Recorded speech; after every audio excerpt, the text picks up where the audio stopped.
আগামীকাল নবান্ন অভিযান। এই অভিযানকে আটকাতে হাওড়া সিটি পুলিশের পক্ষ থেকে কড়া নিরাপত্তার বন্দোবস্ত করা হয়েছে। হাওড়া শহরের বিভিন্ন জায়গায় তৈরি করা হচ্ছে 10 ফুট উঁচু লোহার ব্যারিকেড। শিবপুর কাজীপাড়া মোড়ে, বেতাইতলায়, শালিমার 3 নম্বর গেট, বর্ষর রোড, হাওড়া ময়দানে, জিটি রোডের মল্লিক ফটক, হাওড়া রেল মিউজিয়াম, সাঁতরাগাছি, শিবপুর, মন্দিরতলা সহ নবান্ন যাওয়ায় প্রায় সবকটি রাস্তায় ব্যারিকেড তৈরি করা হচ্ছে।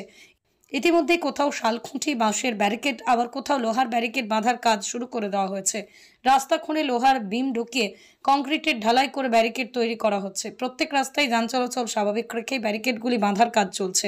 শুক্রবার সেই প্রস্তুতির কাজ খতিয়ে দেখেন হাওড়া সিটি পুলিশের DCP central Biswajit Mahato.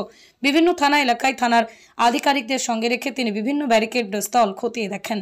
Police সূত্রে খবর, ব্যারিকেডের আশপাশে জলকামান রাখা হবে। এছাড়াও ড্রোন এবং সিসিটিভিতে চলবে নজরদারি।